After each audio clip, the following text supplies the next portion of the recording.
కర్నూలు జిల్లా ఎమ్మిగనూరు పట్టణం వైఎస్ఆర్సీపీ కార్యాలయంలో విలేకరుల సమావేశంలో మాజీ ఎంపీ బుట్ట రేణుక మాట్లాడుతూ తెలుగుదేశం పార్టీ నిర్లక్ష్యం వల్లే మైనర్ బాలిక ఆచూకీ కనుక్కోలేకపోవటం, నంద్యాల జిల్లా ముచ్చుమర్రి గ్రామం బాలిక వాసంతి మిస్సింగ్ ఘటన టీడీపీ ప్రభుత్వ నిర్లక్ష్యమే.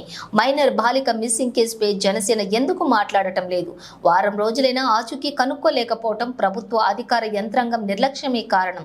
మిస్సింగ్ కేసులో నిజాలు బయట పెట్టలేని నిర్లక్ష్యపు ప్రభుత్వం.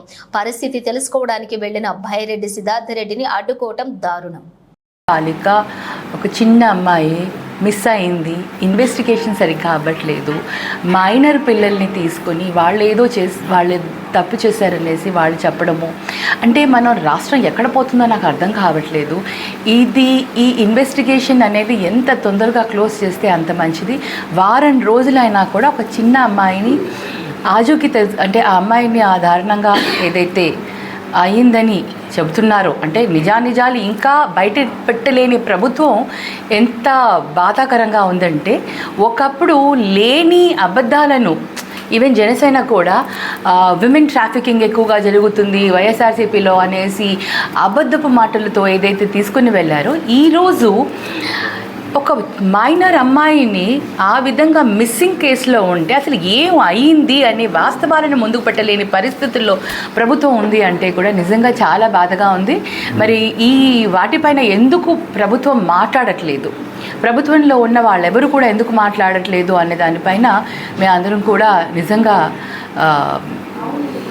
వాళ్ళని ఆశ్చర్యపోతున్నాం. అసలు ఎందుకు ప్రభుత్వంలో ఉండి కూడా ఇటువంటి వాటిని ఇంకా ఇన్వెస్టిగేట్ చేయలేకపోతున్నారు.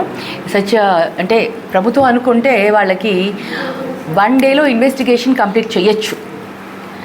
ఎవరిని కూడా ఆ ఊర్లో కూడా అలౌ చేయకుండా, మీరు గమనించి ఉంటారు, సిద్ధార్థ రెడ్డి కూడా వెళ్ళాలి ఊరిలోకి, నందికొట్టుకూరులోకి వెళ్ళాలి అంటే అతన్ని ఊర్లో కూడా అనుమతించని పరిస్థితులు ఉన్నాయి. అంటే వేరే వాళ్ళని ఎవరిని అక్కడ పోనివ్వకుండా, అక్కడ వాస్తవాలను కూడా తెలుసుకోనివ్వకుండా వాళ్ళు అక్కడ ఎందుకు చేస్తున్నారు అనేది అక్కడ ఉన్న ప్రభుత్వం చెప్పాలి, ప్రభుత్వం టీడీపీ ప్రభుత్వం చెప్పాలి, అక్కడ ఉన్న లోకల్ లీడర్స్ చెప్పాలి, లోకల్ నాయకులు చెప్పాలి, అక్కడ ఉన్న ఎమ్మెల్యే వాళ్ళు చెప్పాలి. ఎందుకు ఇటువంటి పరిస్థితి వచ్చిందో వాళ్ళే చెప్పాలి. ఏం దాచిపెట్టాలనుకుంటున్నారో కూడా వాళ్ళే తెలియచేయాలి. ఇది చాలా దారుణం. మనం ప్రజాస్వామ్యంలో ఉన్నామా లేదా అని కూడా భయం వేస్తుంది ఇలాంటి ఇన్సిడెంట్స్ చూస్తుంటే.